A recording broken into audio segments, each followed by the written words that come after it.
You're listening to the Huddle Up Podcast with Chad Jensen and Zack Kelberman.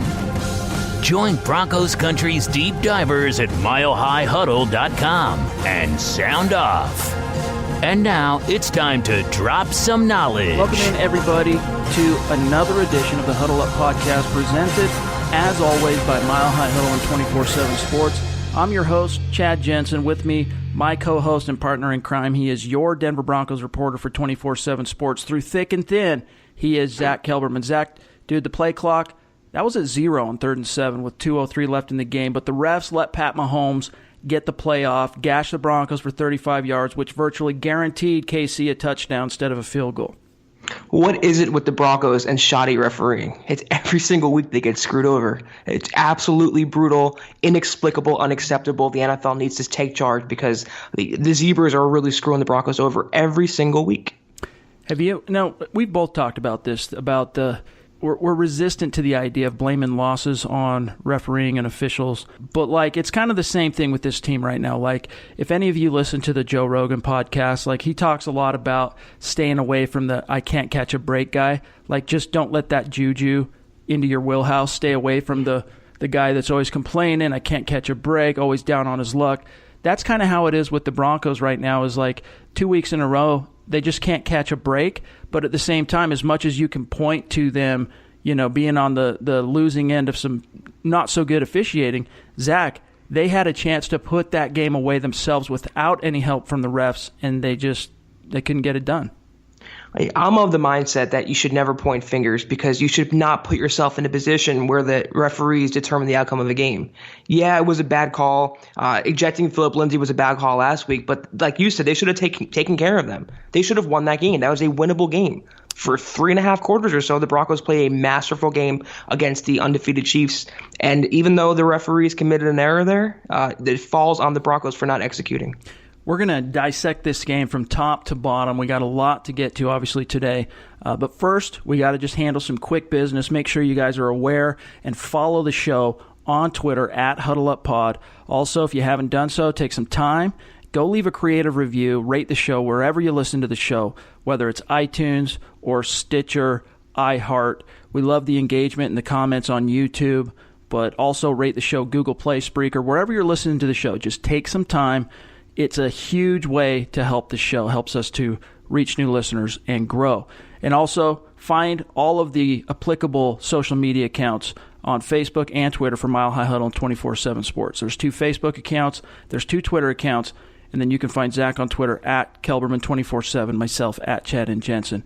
And one last thing before we dive into today's topics, we got to talk a little bit about some fantasy football. Do you play fantasy football? If so, make sure you stay ahead of the curve with a new podcast called Fantasy Foresight. Hosts Jay and Ben focus 100% on fantasy football. They share their total foresight with private metrics and projections to help you win your fantasy football league. If you play fantasy football, whether you're a savvy vet or if this is your rookie season, you can't afford to miss their podcast. Again, it's called Fantasy Foresight. Find it on iTunes. Fantasy Foresight on iTunes. Those of you who want to step your own game up in the fantasy realm, win your league, find Fantasy Foresight on iTunes. All right, Zack, let's get to this thing. We'll just kind of start from the top with the offense because it was Case Keenum who started the day for the Broncos. The Broncos received the ball to start, and they found an immediate groove on the ground. And just like it was no surprise when we were talking about keys to the game. Almost virtually all of our analysis from the website leading up to this game hinged around, focused on the fact that the Broncos needed to rely on the strengths of their team, and that is the running game. And it was right out of the gates. We knew this Chiefs defense was susceptible to all forms of offensive attack, but especially on the ground, we knew that they were going to give up a lot of yards, and that's exactly what happened right out of the gates. You saw guys like Philip Lindsay and Royce Freeman just trucking fools, picking up, just averaging 5 to 7 yards per clip right out of the gates, which allowed the Broncos to pick up some early momentum. And yet still, Keenum, as a passer, he wasn't quite able to really ever throughout this game get into much of a groove. Usually a running game is the quarterback's best friend, and it was his worst enemy last night. He couldn't get anything going. The second game in a row where he didn't throw any touchdowns, second game in a row where he had a bad interception. He's just not performing to his contract right now. He's getting paid $18 million, and to throw for 245 yards, no touchdowns, 33 passes on a night where the Broncos are running at will against Kansas City, it doesn't just fall on him. It falls on Bill Musgrave and the coaching. But Case Keenum is not playing like a franchise quarterback. He's playing like a journeyman. And that was the worst case scenario for Denver, is not getting the Vikings version of him, but getting the previous version of Case Keenum. We've talked about that a lot on the show. It's like we skipped the Rams version of Keenum, and the Broncos are getting the Texans version of Keenum, it seems, the last couple games. But we definitely are going to have to talk and spend some time on Bill Musgrave here in just a minute. But I want to touch on a couple things that you brought up. I mean, the Broncos, as far as return on investment, for the most part, John Elway, as a GM, as a front office czar, has done a good job of getting good ROI on his free agent investments. I mean, dating all the way back to 2011. And more often than not, he overshoots projections on returns when it comes to signing free agents and under-the-radar guys.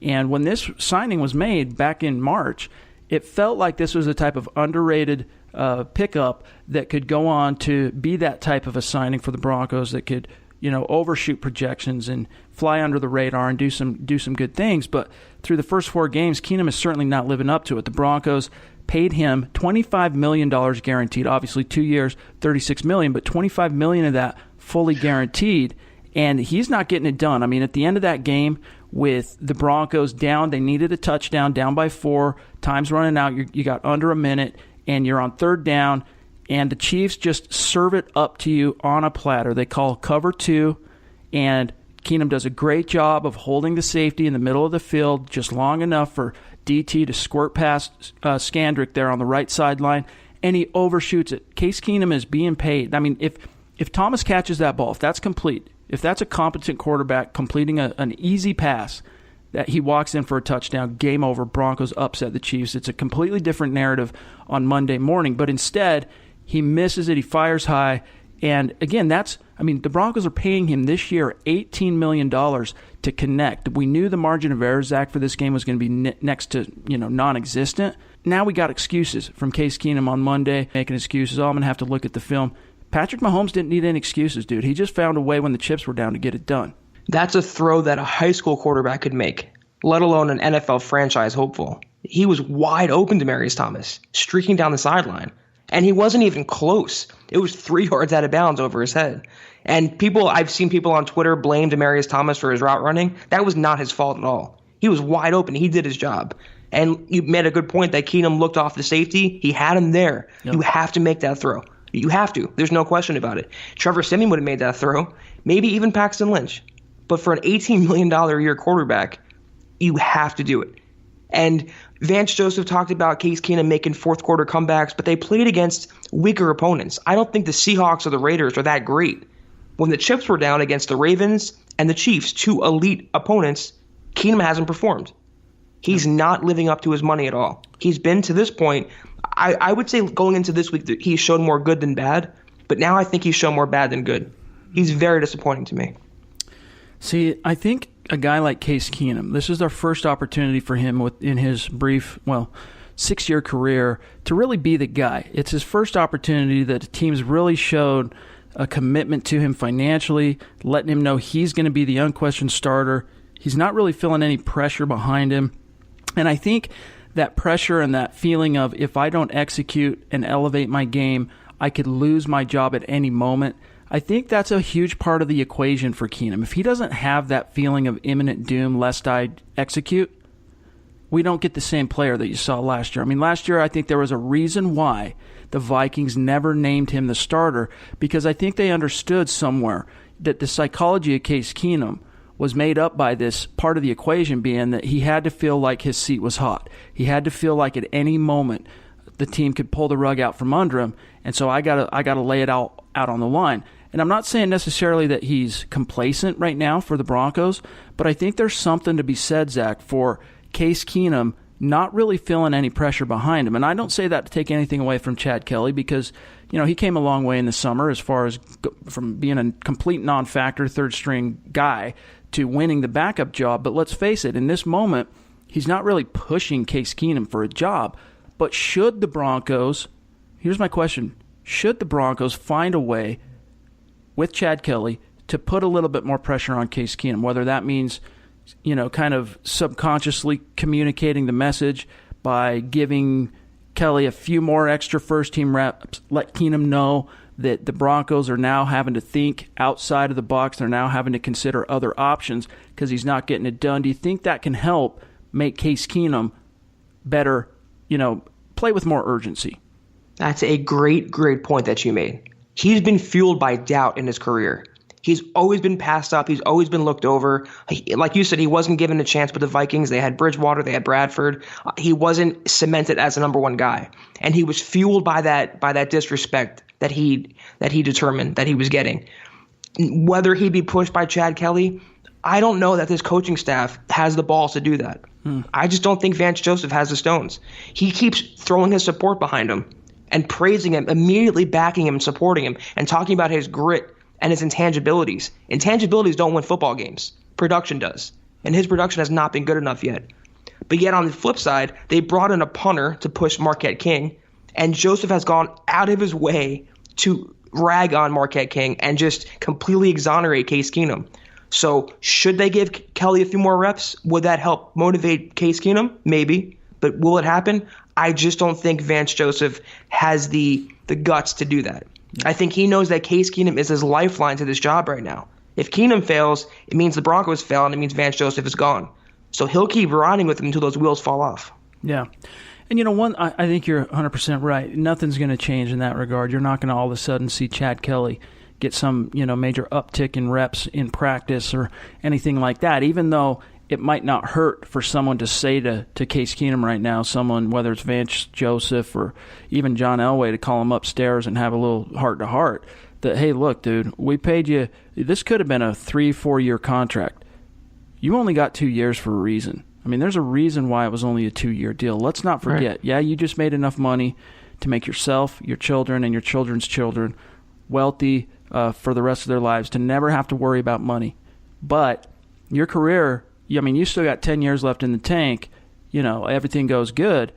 And, if you want that to be in Denver, you got to play with more urgency. Now, before everyone jumps off the cliff of gloom and doom and the sky's falling and all that, here's one thing I just want to give you some perspective on. And I wrote about this after the game on Sunday. But you got to remember, too, like when we're talking about a transplant quarterback here that's still, how long can you go using the excuse that he's still kind of building chemistry and settling in and all that? That's a question that we'll try and answer today. But if you look back through the scope of recent Broncos history, back in 2012, Peyton Manning comes. He had just missed a full season with his neck with the Colts. Colts cut him. He comes to Denver. And there were some real questions as to whether or not he was ever going to be the same quarterback again. And off the bat, it didn't look too encouraging. They did win their opener against Pittsburgh with Peyton Manning under center for the first time as a Bronco. But they would go on in the first quarter of the season. Well, the first 5 games, they went 2-3. And the Broncos were sub 500. It was not looking good. There were some major questions, some major doubt around the NFL about the Denver Broncos. John Elway rolled the dice. He gambled. He's going to lose. Peyton doesn't have it anymore. The neck injury cost him, yada, yada, yada. Well, then the Broncos just finally clicked. They had enough real live bullet situations together with that team, with Peyton Manning at the top, to finally kind of come together. And then they rattled off 11 straight wins. They did not lose again in the regular season. They did not lose again. Get the first round bye, go on to the divisional round. We all know what happened. Raheem Moore, the Baltimore Ravens come in, and the rest is history. But I only lay that out for you. I'm not comparing Case Keenum to Peyton Manning. So pump the brakes on that. It's not what I'm saying. I'm just saying situationally, it's similar in that you've got veteran quarterback transplanted, being paid some significant coin, taking some time to kind of soak it all in and build some chemistry. Do you think we should still, at this point, Zach, be giving Keenum some benefit of the doubt in that regard? Yeah, it's still the first quarter of the season, but that excuse can't hold water for much longer. He's already coming off his first loss in Baltimore. Now he's coming off consecutive losses and consecutive bad games. They need to beat the teams they should beat, and that starts Sunday against the Jets. So if he rebounds and shows some progress instead of regression, there's signs for optimism there. But you can't, it's October already. You can't talk about chemistry. We had the whole offseason, all of training camp, all of the preseason, and to this point in the regular season. So, yeah, he's still building chemistry, still finding his way, and still gelling with everyone. But that can't hold water for much longer. He has to get going now. It's time right now. They're 2-2. The honeymoon is kind of wearing off a little bit. He has to get going. There's no excuse for it. Yep. And I agree. And the fact that he has not thrown a touchdown pass since week 1, I mean, that's a glaring statistic. The fact that he's thrown an interception in each and every game thus far, that's a glaring statistic. So the onus is on him to turn the ship around. The Broncos almost shocked the world. The Broncos almost knocked off the undefeated Chiefs. I mean, it was there for the taking, but they fell short because their quarterback couldn't execute in the clutch. Now, he wasn't helped at all late in the game by his offensive coordinator, Bill Musgrave. Now, I talked about this on social media. Those of you who follow me on Twitter, I fell on the sword in a sense because I have been very positive in my analysis of Bill Musgrave up to this point. And I think he's a major reason why this offense has been so prolific on the ground and why they're calling a lot of, I mean, even in the passing game, his concepts are winning concepts. That play that got Demaryius Thomas open, for example, late in the game that Case Keenum missed down the right sideline against cover 2 shell coverage. I mean, that was a great play design by Bill Musgrave. Mm-hmm. Great play design. It just wasn't executed by the quarterback. However, the Broncos shouldn't have even been in that position because if you go back and flip it back one more possession, the Chiefs had just scored their first of 2 touchdowns in the fourth quarter, narrowing the margin to 3 points. The Broncos had they got the ball back with about 6 minutes. So, you want to see them at that point holding the lead by 3 points. You want to see them run the quote-unquote 4-minute offense. Now, obviously, in this situation, it's more like a 6-minute offense, but the bottom line being that you need to stay on the field. You need to control the clock. Your defense just got gassed with a big, long drive. They gave up a TD. Your opponent's now coming back. You have to sustain, create some momentum, stay on the field. What's the best way to do that? Well, it doesn't take a rocket scientist to realize that the way to do that is to run the ball. Even if you're a team up to this point who had not had a lot of success on the ground, the onus is on you. It's incumbent upon you to keep the ball on the ground, to keep the clock running. But in this case, what made it even worse, Zach, was the fact that the Broncos had dominated the Chiefs on the ground to the tune of 159 yards. I mean, as a team, they were averaging over 7 yards per clip against the Chiefs. And so what does Musgrave do? He calls a run on first down, oddly, out of the shotgun. He calls it out of the shotgun. Now, if you're trying to stay on the field, why don't you bring in your big old fullback who's been blowing up linebackers all day, bring in your grinder running back in Royce Freeman, and ISO block the living snot out of the frickin' Chiefs and just blow them off the block? That's not what he did. Instead, he comes out in the shotgun, hands it off to Phillip Lindsay, stop for no gain. Then, second down, pass to Emmanuel Sanders, no gain, stopped inbounds, clock continues to run. And then on third down, it's 3rd and 10. So I can understand why he would call a pass there, but I still think he should have ran the ball, knowing that there was probably a 50-50 chance the Broncos could have picked up that first down on the ground with how good they'd been up to this point. So that was just one situation. Of course, the Broncos go 3 and out. They immediately have to punt the ball back to the Chiefs. Marquette King pooches it off the side of his foot. It only goes 35 yards. Mahomes has the ball at his own 40. And he's in business, dude, but Musgrave did not help his team out. And that's just one situation out of many, Zach, that just left me mystified. It's like, at what point does Musgrave realize that is not Peyton Manning operating the offense? That's Case Keenum. That's Case Keenum. And when you have an offensive line just blowing dudes away, you have 2 running backs in the zone, you're averaging over 7 yards per carry, that has to be the tip of your spear in the fourth quarter, protecting a 2-score lead. First off, I don't have a problem with his play designs. I think he's pretty innovative, actually. I've been pretty impressed in that department. His play calling, though, leaves a lot to be desired. There is no reason why, on a night like last night, they only have 22 total touches or carries, and 2 of those, one's Devontae Booker, one's Emmanuel Sanders, to give Phillip Lindsay only 12 carries and Royce Freeman only 8 carries, and he was averaging 8.4 yards. They were gashing them over and over. Why would you have Case Keenum throw 33 times on a night they're averaging 8.4 for Freeman and 5.8 for Lindsay? It makes no sense to me. And I said this on last week's pod, I believe it was. Mm-hmm. They don't know their identity. They still don't know what they want to be. Do they want to be a passing offense? Do they want to be a running offense? You can't kind of be both. And it's obvious that this offense goes through its running backs. You have two really good rookie running backs. Why not ride their hot hands? Why call out passing plays for a quarterback who's been struggling? And even against the worst defense in the NFL, he couldn't get anything going. So his play selections, especially in the second half of last night's game, left a lot to be desired. And like you said, he doesn't have Peyton Manning back there. He has Case Keenum. You're not going to win a game strictly on the arm of Case Keenum. You're going to win using the run to set up Keenum's game. He's his best off play action. How do you win off play action? You get the running game going. It was fine. They both scored touchdowns. They should have ran down the Chiefs' throats. Yep. They should have not passed 33 times last night. Musgrave is at fault for a big chunk of why they lost last night's game. Both of us picked the Broncos to lose this game, and if you go back and read the Mile High Roundtable article in which Zach, myself, and everyone else on staff, we weigh in with our predictions, pregame pick, make our pick, and a score goes into it as well.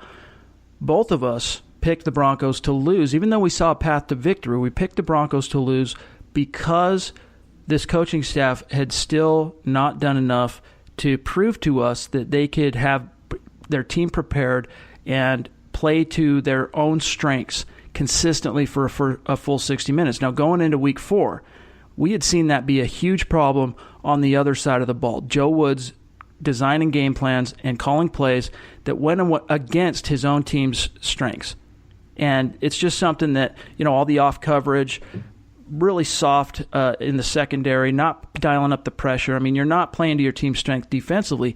And we'll save our conversation for Woods here in a few minutes, but obviously that changed a lot in week 4. He had a very inspired game for Patrick Mahomes. I didn't expect it to be Musgrave, the one that I'd have to be criticized in the game after, because this is the one. I mean, going into this game, we knew that you had to lead with the run. For the most part, the Broncos did, but protecting a 2-score lead in the fourth quarter, you go away from that. I mean, Case Keenum has not shown enough up to this point. He really hasn't shown anything, not just not enough.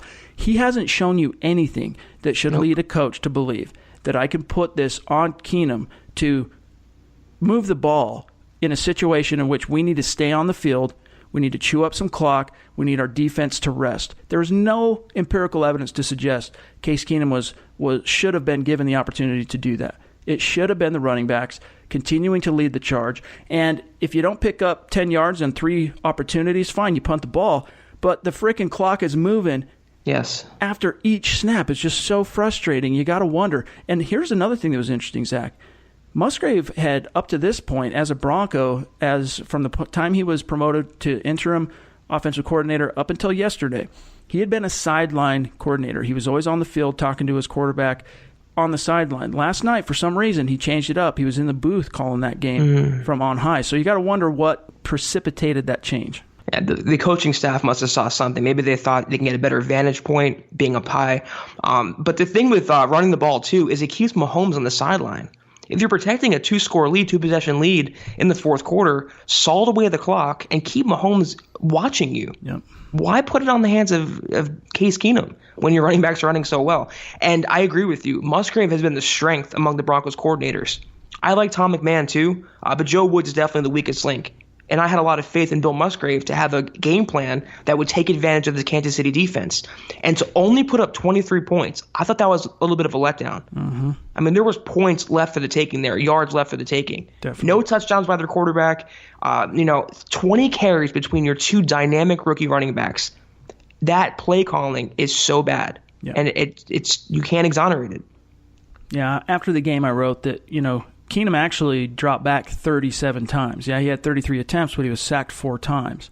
And he probably should have been closer to around 22 to 25 passing attempts on that game. And had the Broncos' run-to-pass ratio been closer to that, I think you would have seen the team find a way to win this in the fourth quarter, but they just went away from their strengths. And even after the game, Vance Joseph, he tried to defend what the Broncos did late in the game and running the ball. We published a piece about it on Sunday night. But I want to play for you really quick. He lays out an argument which collapses on itself immediately. But here's what Vance Joseph had to say really quick about the team's decision to throw.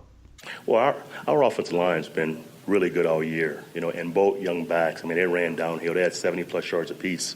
They ran downhill. But you score points by throwing the football. Okay, so we ran the ball to control the game, and you throw the ball to score. So that's never going to stop. All right, Zach. So we know here, obviously, that that's a football cliche that is true. I mean, cliches become cliches because they're true.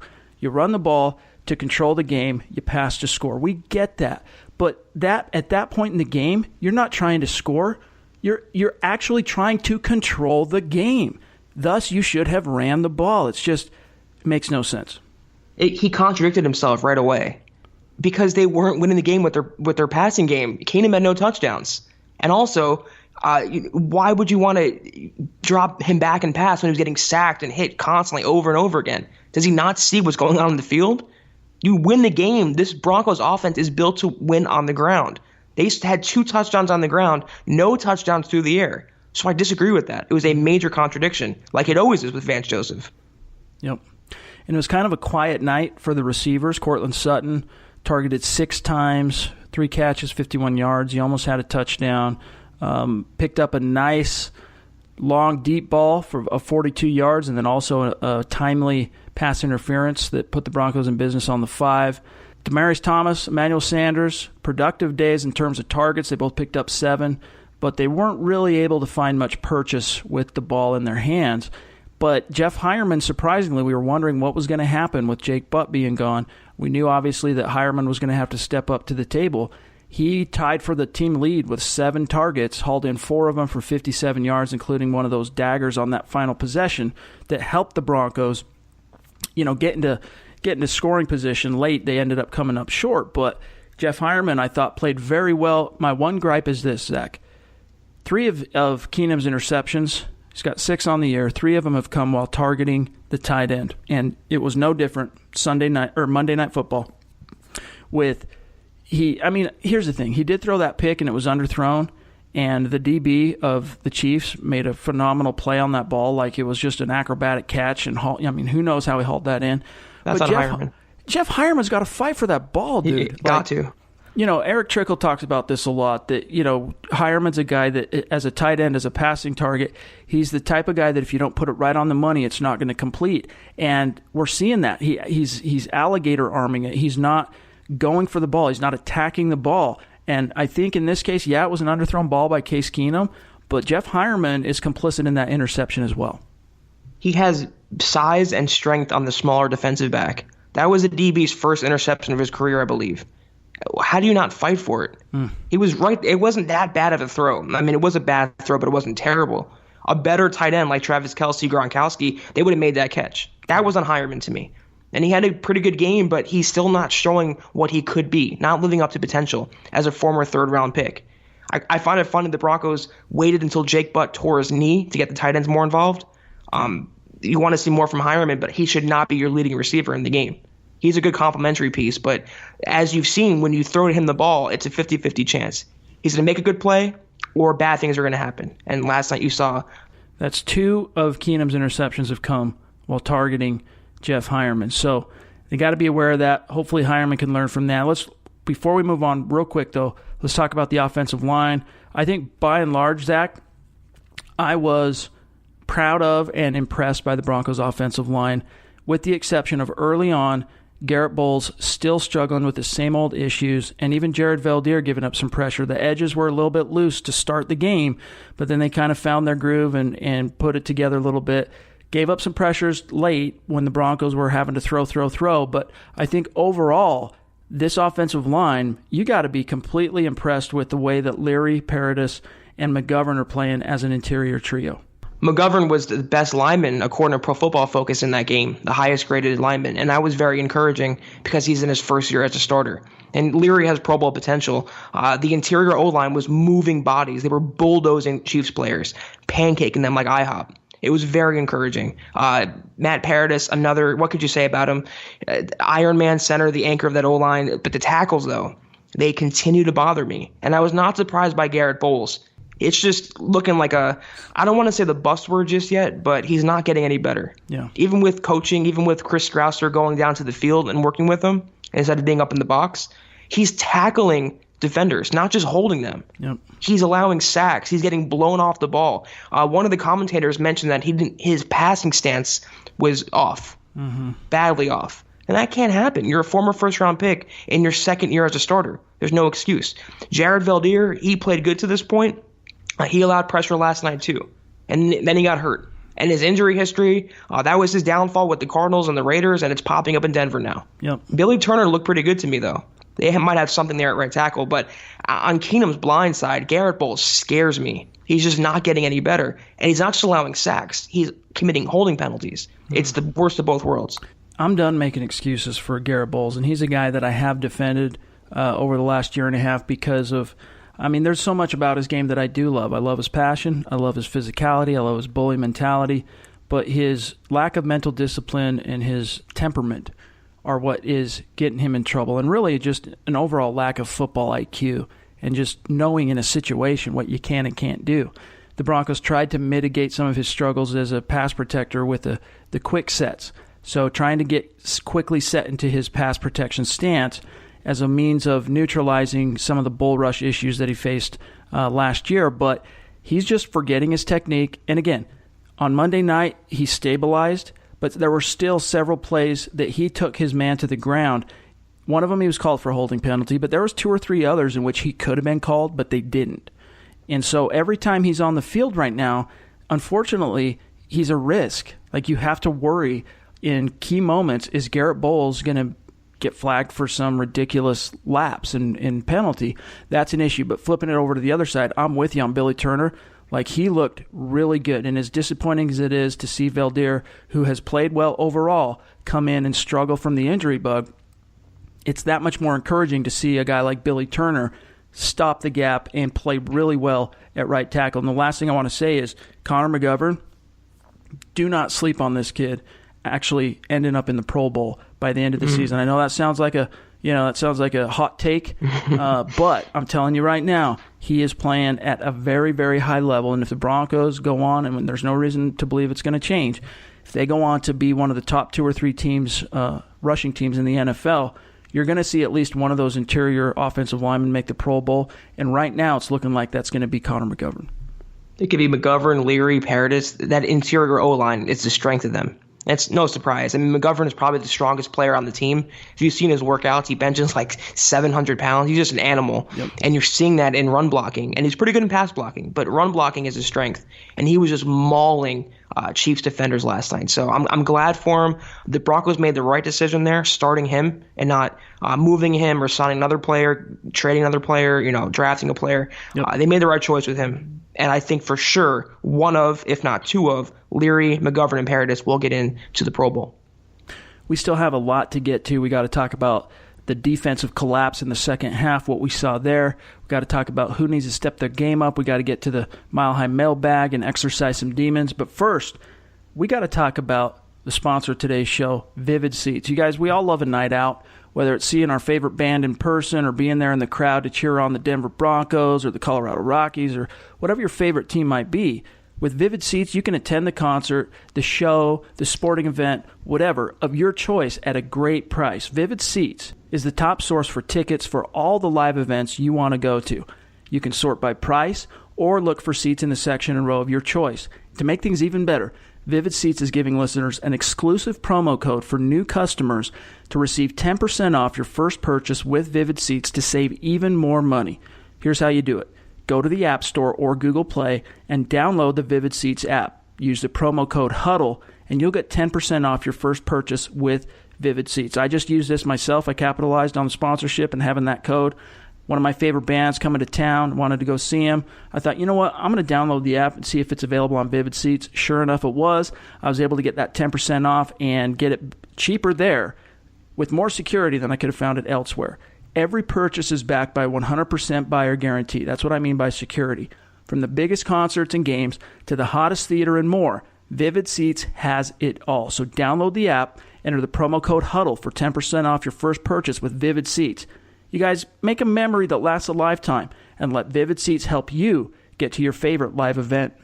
All right, so we move on to the other side of the ball. We got to talk about the defense, and we touched on it already, but it was an inspired game plan by Joe Woods.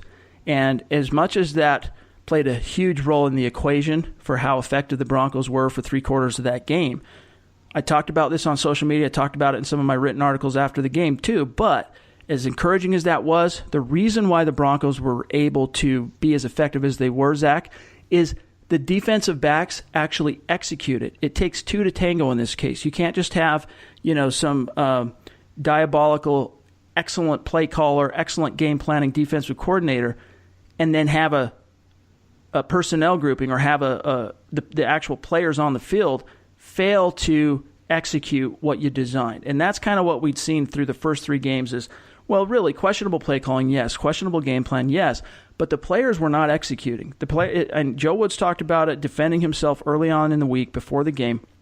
Talked about how he had met with Chris Harris Jr., met with the DBs, sat down, explained to them kind of his thought process to how he had been calling games, and tried to get on the same page with him. But even after that, as he explained it, he said, but look, they got to make plays. And you finally saw that from the defensive backs. Bradley Roby played well. Chris Harris played well. Adam Jones played very well. For 3/4, it was like, holy cow, this is the type of defense that can be dangerous. This was like a Wade Phillips caliber, not quite to the same level as far as the pass rush, but a Wade Phillips caliber performance from the defense. But in the 4th quarter with the chips down, you let a second-year quarterback in his 5th start. Now, granted, Pat Mahomes, if it wasn't obvious before last night, it better be now. I mean, he's a very special player. There's a reason why he's being compared to all-time greats in only his 5th start. I mean, he is dangerous. He's a phenomenal player. His will to win, his talent, his physical skill set, all of it adds up to an enormous task for any defense. And the Broncos contained him. I mean, the Broncos pretty much put him in a corner and held him down until the 4th quarter, in which they allowed him to go 14 consecutive points, retake the lead, and put it away. Not to be a player apologist, but a big part of the reason why they were better last night was because the scheme was amended to them to fit their strengths. They pressed more at the line of scrimmage. They played more bump and run. They were way more aggressive than I've ever seen them, probably since Wade Phillips. That was a brand of aggressiveness we have not seen since Wade Phillips left. They were coming out hot. I give the coaching staff a ton of credit for that game plan. They neutralized Travis Kelce. They confused Pat Mahomes. They kept Tyreek Hill in check for the most part. So they had the game plan down pat. And they were bumping and they were aggressive, and I give Joe Woods a ton of credit. It kind of trailed away, though, in the 4th quarter. And what became their strength, the game plan, kind of went against them with the aggressiveness. That whole 4th quarter, they were playing too aggressive, too on the line of scrimmage. They should have played a little more zone, not man-on-man. So you have to be situational there. So for the first 3 quarters, I give Joe Woods a ton of credit. That was his best performance I've seen as a Broncos coordinator by far. But that 4th quarter, it kind of reverted him back to what we've seen in 2017 and to this point in the season. But at least there's some room for improvement there. I thought Chris Harris Jr. played a hell of a game, holding his men down. So the game plan was there, and the execution was there, but it kind of just trailed off in crunch time. Yeah, I mean, when the chips are down, that's when you need to play. I mean, that's when you need to be at your best. And I agree with you. It was an inspired game plan by Joe Woods. He schemed to his team's, his players' strengths. But on 2nd and 30, deep in the 4th quarter, you can't call man coverage on a quarterback who's got 30 yards to go to move the chains and has been scrambling and breaking the pocket and buying himself just enough time for that right arm to just decimate you. So there's certain situational areas in which, yeah, you want to see more from Joe Woods. But also, again, I stress this.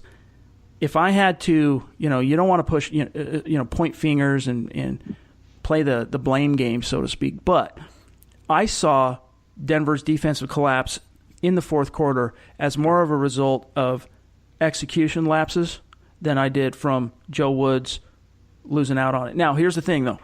Most fans, when things aren't going good, I get it because I'm a fan too. I love football. You want to blame the coaches. Most fans, that's the knee-jerk, that's the go-to, and I get it, okay? But in this case, last night, the players don't have anyone to blame but themselves. I mean, they had Patrick Mahomes on the ropes, up by 10 with 12 minutes to go in the game. I mean, they had this thing in the bag, and it was they, not Joe Woods, that let Patrick Mahomes convert a 2nd and 30, that let Patrick Mahomes continually break the pocket and elude Von Miller, that let Patrick Mahomes not only elude Von Miller, but convert a pass to Tyreek Hill with his left hand that moved the chains. Oh, man. Brutal. Yeah, you can't let him get out of your grasp. Von Miller had him by his legs, and it was a hell of a play by Mahomes. Very Favrean play. But like you said, I've been hard on the coaching staff to this point, and for good reason, but I got to kind of put it a little on the players. You had him right where you want him. No one thought the Broncos would have a 2-possession lead in the fourth quarter of that game. The offense did enough, you could say. And the defense, to quote Denny Green, let him off the hook.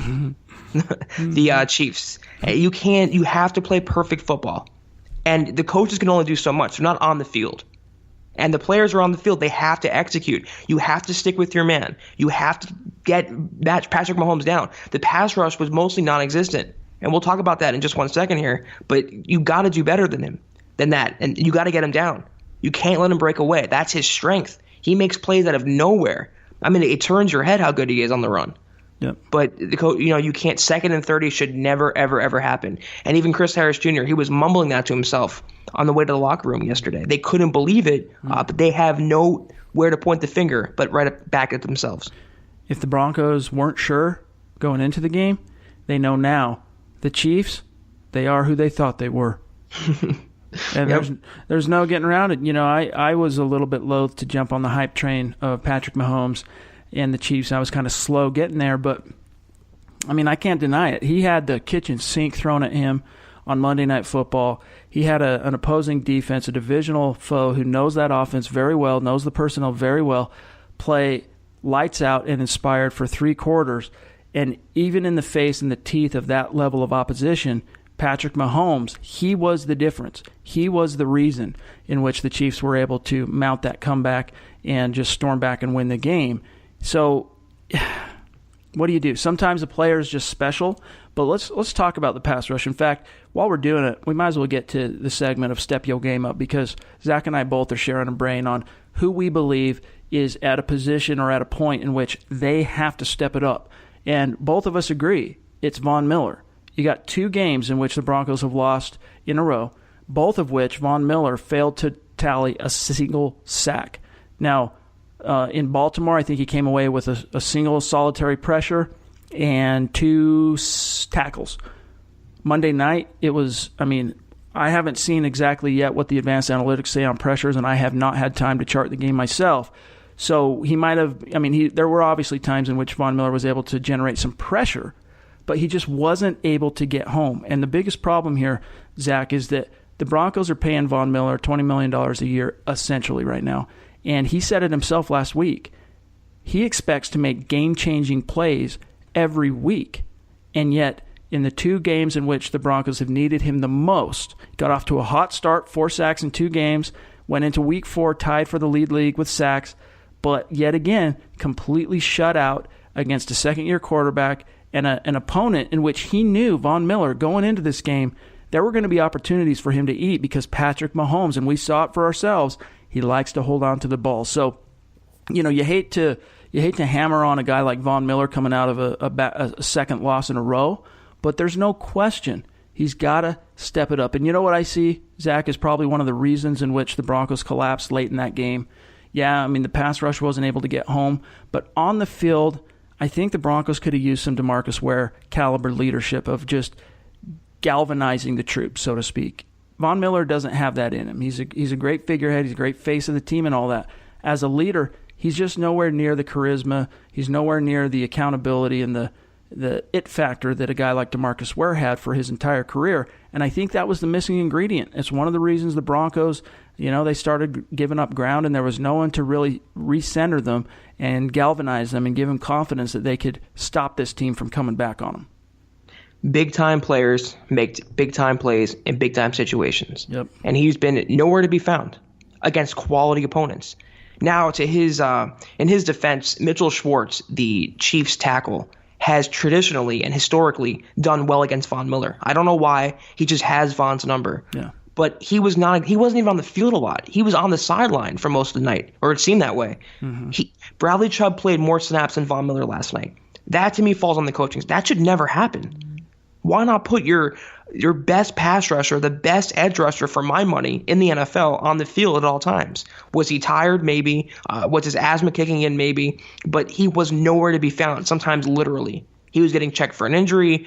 He was just non-existent. Yeah. And they're paying him too much money, and they have too much stock in him and hope in him for him to not do anything. I mean, he had Mahomes in his grasp around his legs. You got to bring him down. You got to get home. And maybe it's a leadership thing. Maybe it's a passion thing. I don't know. But he won 30 sacks this year. That's not going to happen. People were buying into that after week 1. But they have to realize that he's not perfect. And he's open to criticism just like anyone else. And he has to step it up. He's getting paid like a quarterback, like a franchise quarterback. He has to be that franchise playmaker. You talk about being legendary. There was nothing legendary about last night's game. Mahomes was the legendary one, not Von Miller. Yep. And the thing is like he gets compared obviously because they're in the same division.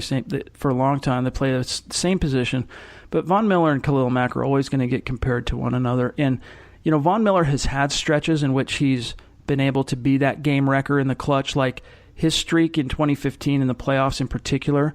Like if you go back and look at just as the box score, just very rarely am I going to tell you to be a box score scout. But in this case, the box score does tell some of the story. 2015 numbers for Von Miller, they weren't phenomenal in the regular season. But when it mattered most in the playoffs, that's when Miller stepped his game up and he just dominated all the way to not only a Lombardi, but a Super Bowl MVP award for himself. But he, throughout his career, his second year, 18.5 sacks, set the franchise record for sacks in a single season, broke his former mentor, Elvis Dumerville's franchise record. And since then, I mean, I think his career high since 2012 is like 13 sacks, if I'm not mistaken. Mm-hmm. And last year, he barely got over double digits. He barely got to 10.5.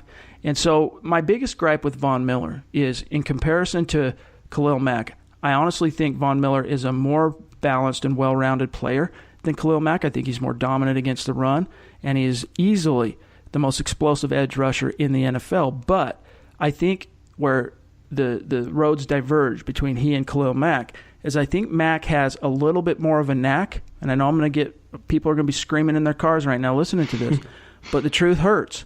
Khalil Mack is more consistent in affecting the game when the chips are down. He's just more consistent in that arena than Von Miller. That's always been my biggest gripe with Von. As much as I appreciate his game, love him as a player, I mean, phenomenal player, but he's not consistently the guy making the play. I mean, you can't do it every game. I get that. I mean, it's a monumental achievement to affect a game-changing play in the clutch. I get that. But Von Miller is supposed to be a monumental player. And so maybe you don't do it 16 games out of 16. But you should be doing it through 4 games. You shouldn't be disappearing 2 games in a row, especially in the clutch. Think about it, Zach. That game plan in the fourth quarter played entirely into Von Miller's repertoire. I mean, his strengths. Yes. You got a 2-score lead. You got a Chiefs team that is going to have to throw. What happens? I mean, Von Miller should have been freaking pinning his ears back and getting after it and eating. And he was close. There were several plays in which he was close, but no cigar. And, I talked about this in my piece after the game, too. It's one thing my dad always told me is that almost doesn't pay the bills. And in the same case with Von Miller coming out of this game, almost doesn't equal a W in the standings. I don't think anyone can dispute, any realistic fan with any shred of integrity can dispute the fact that Khalil Mack is having a better season this year in Chicago than Miller's having in Denver. Every single week, Khalil Mack is doing something to change a game, whether it's a sack, a strip sack, a forced fumble, pass deflect, anything. Von Miller, his sacks came in bunches. He had 3 in week 1. He had a sack in week 2, and that's it. He's not doing anything to change the course of the game. And you mentioned a DeMarcus, and I'll raise you a DeMarcus. I'll mention DeMarcus Walker. I want to throw it out there really quickly. Sure. Why is he not playing? Why are they not having one of their best interior pass rushers push the pocket and make quarterbacks go left and right into the lap of Von Miller? Maybe that would help him out. Maybe they need that push because Derek Wolfe's not getting it done. Zach Kerr's not getting it done. Gotsis, Shelby Harris, they're good in run support, but they're really still missing that interior pocket-pushing presence, and DeMarcus Walker offers that. Yeah. It was a second-round pick, and his only sack in the NFL to this point came in Week 17 of last year against who? Patrick Mahomes. That's right. He has a knack of being around the quarterback. maybe that would help them out. They still don't have that interior pocket pusher. And I think that is what Von Miller is lacking. He cannot do it all alone when he's still getting chipped, still getting double teamed, still getting triple teamed. They need some help in the interior. So it baffles me completely as to why Walker, a second-round pick who they converted back to defensive end after a wasted season, is not playing in these games. He needs to suit up. He needs to play over Zach Kerr because Von Miller has proven this season he cannot do it alone. Yeah, I thought this was going to be the game that they finally dressed Walker, not just because of the need to create interior push, but just knowing how well he played against the Chiefs' offensive line last year and Patrick Mahomes. But I agree with you. Like week one of the biggest differences, if we think back to the first game against Russell Wilson, we were talking about how great the Broncos defense did walking the razor's edge of containing Russell Wilson while also pushing the pressure on him. And one of the reasons why they were able to do that is week one they did get an interior push, okay, from a pass rush perspective. Last night, one of the reasons why you didn't see Miller and Chubb get home, especially late in the game when they were able to pin their ears back and just get after him, was because there was no complimentary push from the inside. And that's where DeMarcus Walker really would have come in handy. Now, we understand DeMarcus Walker, it's not like he's some bona fide all-pro. I mean, we get it that he's extremely unproven, but he's a second-round pick.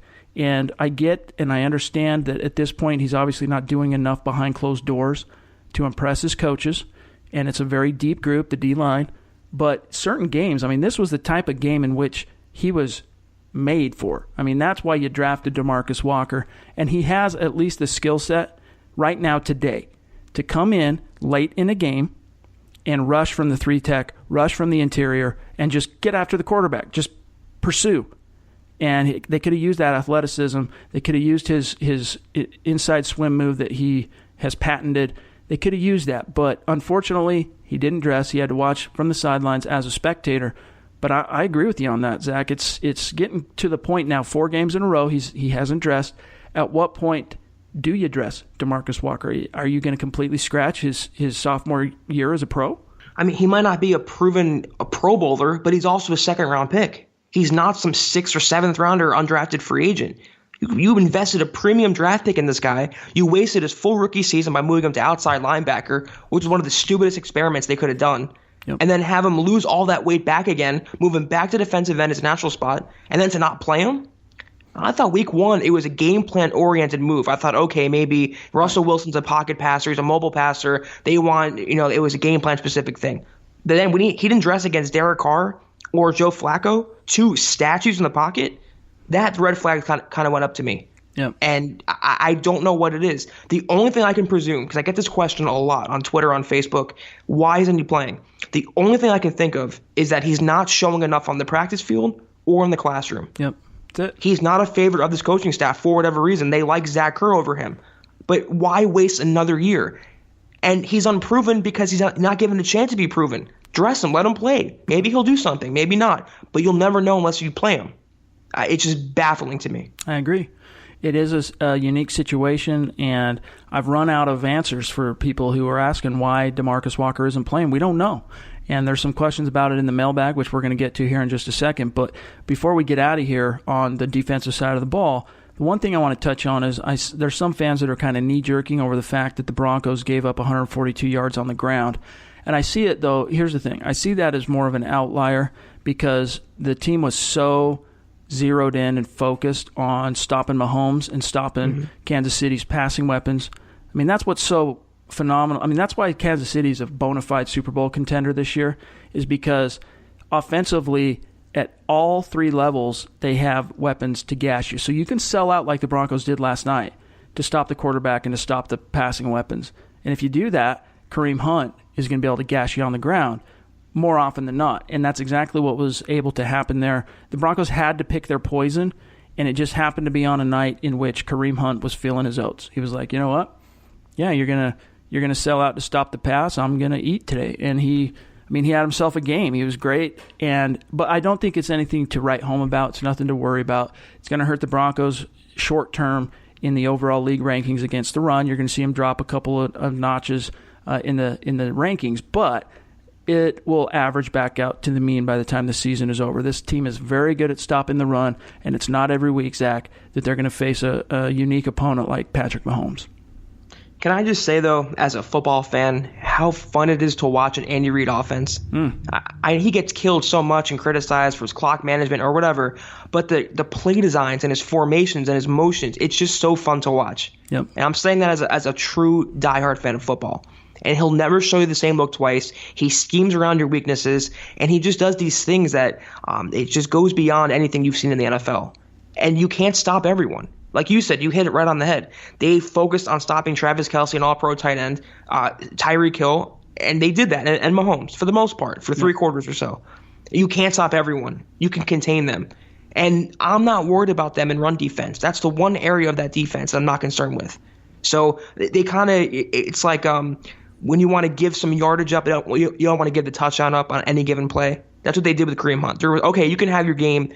We'll focus more on Hill, Kelce, and Patrick Mahomes. Yep. So I'm not worried about the run defense at all. Kareem Hunt's a great running back. He led the league in rushing last year. And there was a couple big runs that he had. And they can tackle better for sure, but I'm not worried about that performance at all. Yeah, I mean, you take away that 46-yard run of his, and the Broncos would have shut him down to under 100 yards rushing as a team, but you can't take it away. They gave it up. But it just goes to show, though, a guy like Kareem Hunt is a threat every time he touches the ball. So you got the big uglies up front. I mean, they were asked to do a lot with a little bit less help than they normally get. And against the reigning rushing champion, it just wasn't quite enough. Now, we still got a lot to get to on your mailbag questions and your reactions, and we're going to exercise some demons coming out of Monday Night Football. But first, we got to talk about another sponsor of today's show, MyBookie. Because sure, watching football is fun, but it's more entertaining when you have some action on the games. Guys, you've heard me talk about this for weeks, and some of you are still on the sidelines. Whether you're an expert or a rookie, you should be betting at MyBookie. If you're the kind of guy that likes to bet a little and win a lot, like playing the numbers on roulette, you can create a big parlay. Pick 3 teams to win, and if you hit all 3, you'll turn $100 into $600. It's not just football. You can bet all major sports. Take MMA this weekend. Conor McGregor steps into the octagon Saturday for his first UFC fight in 2 years. You can bet on things like whether he'll win straight up or whether Khabib will deliver a first-round KO. I recommend these guys because I really trust them. This is the one bet I know you'll be happy with all season. MyBookie has been in business for years. They've got great online reviews, and their mobile site is easy to use. If you're listening and you're on the sidelines, now's the time to get in the game. MyBookie will still match your first deposit dollar for dollar, but you got to join now because they'll be pulling that offer here very soon. Log on to MyBookie right now, double your money, use promo code HUDDLE, and you'll get your first deposit matched 100% up to $1,000. That's promo code HUDDLE. You play, you win, you get paid. All right, before we get out of here, Zach, it's time to take a peek inside the Mile High mailbag because Zach and I, we are your football priests, and each and every week we're here to offer the absolution and the answers to your burning Broncos questions. And this week, you know what? There's a lot of exercising of demons. There's a lot that Broncos country's trying to get off their chest, and we want to be here for you to do that. And first off, let's talk about Joshua Williams on Twitter, at JoshuaW734400812. Geez, that's a Twitter handle for you. Dog, you might want to think about editing that Twitter handle. But Joshua, his question is, I am disappointed in the fact we didn't run the ball as much as we should have. And then his question is, King hurt? Because he seems like it.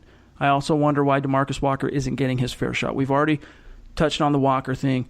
The only thing I can imagine on King here before I serve this over to you, Zach, is after the game, I know Vic Lombardi talked about he thinks, it's apparent to him anyway, that Marquette King is hurt and that the Broncos are somehow hiding an injury there with King and that's what has precipitated his lackluster play and the addition of that other punter from last week. But I've not heard anything to corroborate that. As far as I know, I mean, he's just not living up to expectations. He's just not playing well. And other than that, your answer for Josh Williams on his disappointment they didn't run the ball, King, your thoughts there? Well, it's kind of a non sequitur, but King reportedly took an MRI today. He was limping in the locker room, and all tests came back clean. So he was, I guess, a little dinged up. I don't know if they're covering it up like what the Browns did with Josh Gordon, his hamstring, but he's not looked like Marquette King. He was supposed to be a weapon, and he's been anything but that. He's been hurting them. Oh, yeah. Pretty much no better than Riley Dixon last year, and it's been a big disappointment. And for whatever reason, Vance Joseph has a bone to pick with Marquette King. He's called him out 3 times now about his performance. They signed Colby Wadman to the practice squad. They worked out another punter on Saturday. Competition is coming for him. And if he doesn't shape up, I mean, he could be a release candidate. Oh. I would not put it past the Broncos at all. So he was limping, to answer your question, Joshua. He was a little dinged up, but it's no major injury. He should start in next week's game, but he's on a very short leash now. In terms of the running game, I mean, we talked about this. It's Bill Musgrave. He's the play caller. He's behind this offense. Why you don't stick with the run? Why you don't ride your hot hand when you know your quarterback is struggling? It's just I don't have any explanation other than the fact that the Broncos paid Keenum all this money and they want to try to justify their investment. And it hasn't paid off for them so far. And in a roundabout way, it falls on Vance Joseph. He's the leader of this team. I mean, the play calls go through him for the most part. He has to step in there and say, listen, run the ball more. Stop passing so much. Why doesn't Royce Freeman have one game of over 20 carries or consistently? He's your pounder. He was carrying defenders in the end zone, breaking tackles. He forced 7 missed tackles on the touchdown run. Why only a handful of carries? So why aren't they running more? You have to ask Bill Musgrave that, but it definitely falls at his feet. Yep. I mean, he's just got to get it through his head. This is not Peyton Manning under center. I mean, you got to rely on your strengths as a team.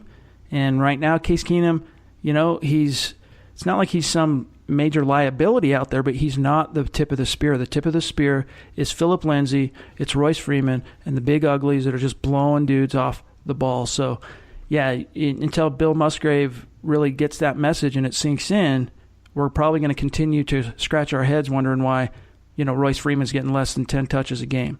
But we move on here to Renzo on Twitter. Question: I know Elway said he would explore a trade before the deadline. Are there any DBs you see us trading for within our budget? Could we package Shane Ray and Devontae Booker? Zach?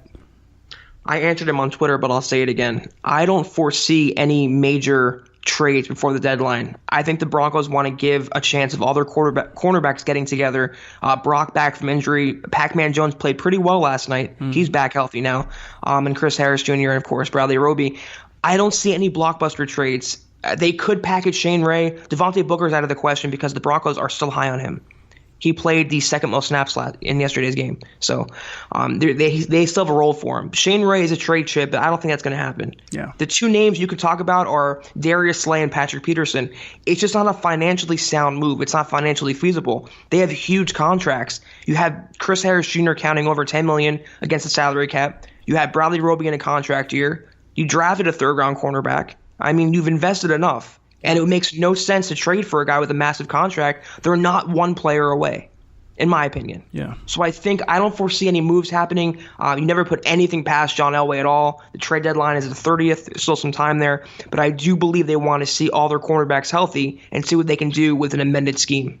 Yeah, and I think, depth continues to be an issue. But if we learned anything from Monday night, it's that if Adam Jones is healthy, you can be confident in the top 3 corners. Like, they're going to, more often than not, they're going to do their job. They're going to win their matchups more often than not. But the other thing you got to take some heart on here is the fact that, Joe Woods scheming to his team's strengths favors a guy like Isaac Yiadom because, he went into that game on Monday night as the 4th corner, and he's a press man guy, period, end of story. Like, that's his game. So if the Broncos continue to roll that way, get him more live bullets, like, it's an issue. I just think that with Woods, being a little bit smarter in his game plans and the players stepping their game up together, it's not quite as big of a liability and a problem as it seemed like it was those first 3 games. But it's a team still finding its chemistry and finding its way. And I agree with you that, you look at Devontae Booker last night. I mean, you've heard both Zach and I complain about and lament and question why his role and all this for the last month and a half. But last night on that final possession, make sure I'm remembering this right, he was doing a great job, a phenomenal job, picking up blitzers. Like, he earned his keep yesterday. And even though he only got, I think, 2 actual touches with his snaps, as Zach said, second among the running backs in snaps, he earned his keep as a pass blocker. So we'll see how. I agree with Zach, though, at the end of the day on his answer. I don't foresee any kind of blockbuster trade. I think the Broncos are going to batten down the hatches, hope Jermaine Brock can get healthy, and continue to hope that as a unit, Woods and the defense can continue to forge a chemistry and an identity. But we move on to, how do you pronounce that? Is that Cristo? Criesto. Criesto? Sounds like a dance. Indeed. Which head coach options are available for 2019? And what would we need to get Peyton Manning as coach/coordinator? I mean, we can all dream, right? That's not going to happen. Yeah. Peyton Manning's not coming back in that capacity. He's enjoying his life. He might run for Senate or whatever he's doing in the government. Mm-hmm. Head coaching options, if or when the Broncos fire Vance Joseph, and I've had this question so many times because so many Broncos fans hate Vance Joseph, and for good reason. Yeah. They have to hire an offensive-minded head coach. They really missed the boat by skipping Kyle Shanahan, by skipping Sean McVay, and going toward a defensive coach who had 1 year as a coordinator, and in that 1 year, his Dolphins defense was among the worst in team history. They made a massive lapse in judgment. And by hiring him, they pushed Wade Phillips out the door. So it was kind of a double whammy. They have to hire an offensive-minded guy. I have 4 names, 2 in the NFL, 2 in college. It's still way too early because assistants kind of take the whole year to kind of make their resume felt and kind of establish their reputation around the NFL. I will mention 2 guys in the NFL right now is John DeFilippo and Matt LaFleur. Those are going to be head coaches in the NFL. And I'd love the Broncos to get one of the 2. Not only are they offensive minds, they are quarterback whisperers. And that's what the Broncos need, either with Case Keenum, Chad Kelly, or a quarterback they draft. 2 offensive guys in college I will name is Jim Harbaugh at Michigan, of course. I don't think he leaves, though. Or David Shaw from Stanford. John Elway and that connection, they're close friends. That's a guy to keep in mind. I think they go the NFL route, though, and if they do, it has to be a guy with an offensive background. So I like John DeFilippo and Matt LaFleur. Cannot disagree with anything you said there. I'll share also, though, that as I was watching the game on Monday night, I kept thinking about the missed opportunity with Dave Toub, the special teams coordinator in Kansas City. And if you pay attention to the Game Week Hub article that publishes usually every Thursday on a game week that kind of shows the head-to-head comparisons of measuring the Broncos statistically against their coming opponent, if you noticed in the special teams part of that particular article comparing Denver head-to-head special teams-wise with Kansas City, Dave Toub's Chiefs were number 1 in just about every category. And it makes a big difference. And even though there weren't a whole lot of game-changing special teams plays made by the Chiefs on Monday night, it was they're just a very well-coached, executing. I mean, they just get it done. And I think the Broncos could. I mean, right now, I'm lamenting missing out on Dave Toub because I think he is part of that Andy Reid coaching tree, and I think from a detail-oriented perspective, he could have been something, and I could be. That's still there. It's still a possibility.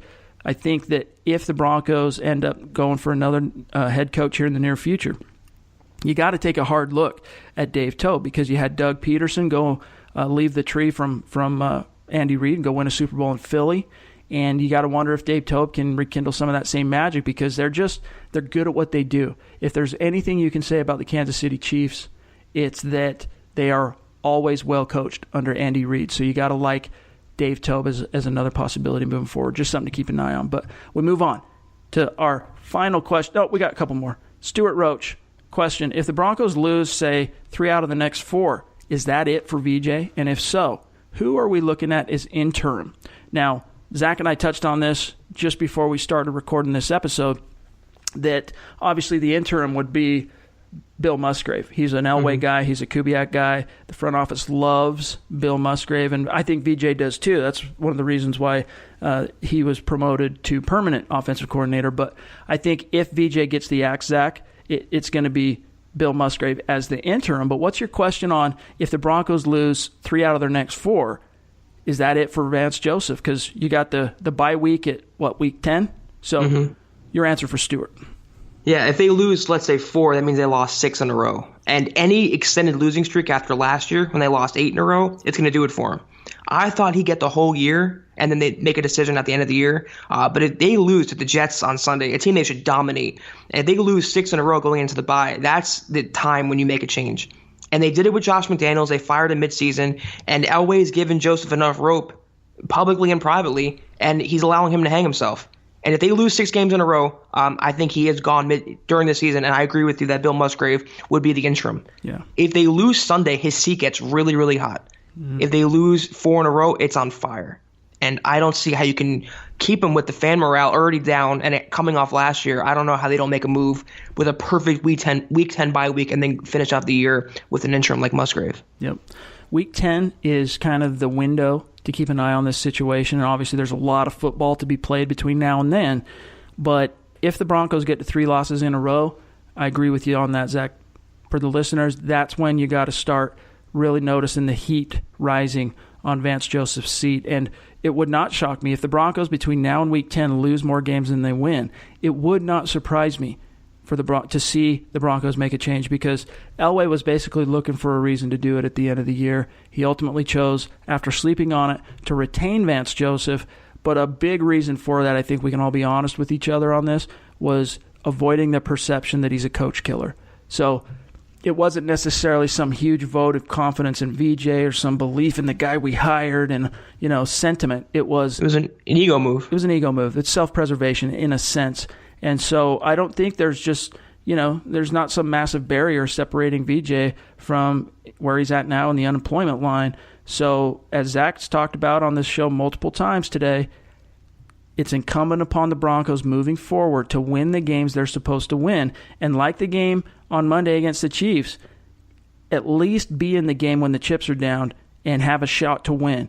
And if they can do those things, they're going to probably win more games than they lose in 2018, but that still remains to be seen. And one last thing I want to say, and both Zach and I talked about this, another thing before the show we talked about is, look at some of the bright side from what you saw in Week 4.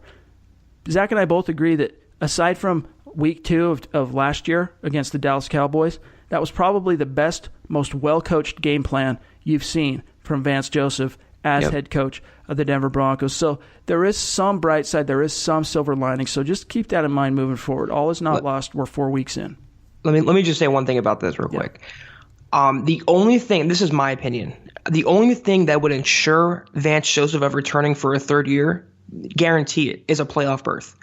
A winning record would help, but I think anything less than that, 8-8 or below, I think he's gone.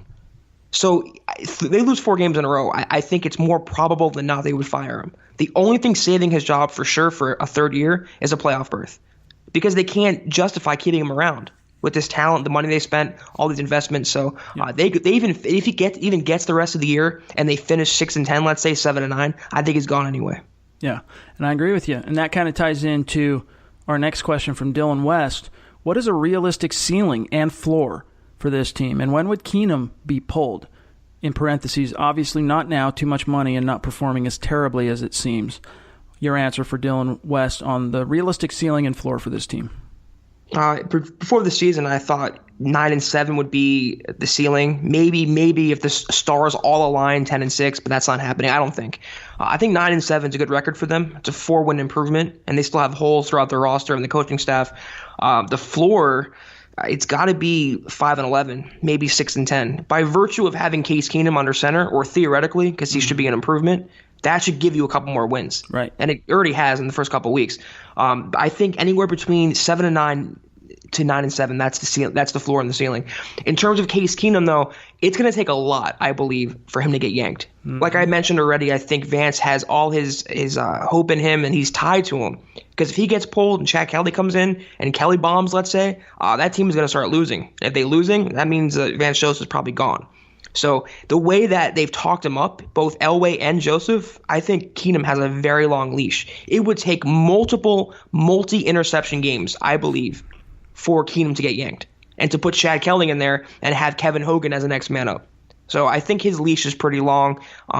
They should come out and do work against this Jets team next week. But I don't think he's going to get pulled anytime soon. That's just my feeling. I don't think Keenum has a leash in 2018. And barring injury. Right. I mean, just because of how much the Broncos have invested in him And you go back to the ego thing with Elway, and it's just, barring injury, they're going to ride Case Keenum into the ground this year, live and die by Case Keenum. My answer for your ceiling and floor is, and I really haven't seen anything, I said this before the season, and I haven't really seen anything to throw me off of this. I think the ceiling for this Broncos team, at best, is 11-5. Realistically, the ceiling is 10-6, and I think the floor is 6-10. I don't think the Broncos are going to lose more than 11 games this year at worst, and so I think 6-10. 6-10 is the realistic floor. Now we move on to Sean Thill, and then we're out of here. Sean's question was two-part. We've already answered the second part of his question, so I'll serve this up to you, Zach. From Sean, how long until Sutton takes DT's role as the primary receiver opposite of Sanders? I think it's already happened, honestly. I think there's more tangible chemistry that you can see between Keenum and Sutton than Keenum and Thomas. Thomas still gets targeted. They like to force feed him the ball, but as you saw on what would have been game-winning touchdown, it's just not there. Yep. And he likes throwing to Sutton because the nice thing about having Sutton is his frame and his catch radius. He's either going to snatch your soul or draw a flag, and you've seen that in the preseason, the regular season, and I think Keenum likes that. He likes throwing it up there, and he was close to another huge touchdown if he kept his feet in bounds or a long gain. So I think it's already kind of happened, maybe not in title, but you could see on the field the chemistry is building between the rookie and the veteran quarterbacks. Thomas is being phased out. And I think Sutton is the future. I think Keenum knows that. The Broncos coaches know it. And it won't be long before it happens in title. But I think it's already happening unofficially right now. Here's how the targets shook out amongst the top three receivers. On Monday night, both Thomas and Sanders received 7 targets. Sutton was just right behind them with 6. And so I think the biggest thing for Sutton right now is these 50-50 balls that he's not coming down with. It comes down to having more of a situational awareness of where he's at on the sideline and that corresponding to his body control. And that comes with just more reps and going up against NFL caliber talent. Like, a couple weeks ago, there was that catch in the end zone, couldn't, whatever it was. We debated it on the show. In college, that would have been a touchdown because all it takes is 1 foot. So it's just kind of learning, resetting your technique and retraining your body and your muscle memory to NFL caliber rules and against NFL caliber talent. And that's just going to take a little bit of time. But yeah, Sutton is right there. As far as the seat at the table, it's Sanders, Sutton, and Thomas, I think, are kind of tied there for now. And it's just a matter of Sutton playing up to his talent level. He's still so close. We've been talking about this for a couple of weeks now. So close, Zach, to just busting out and turning the corner.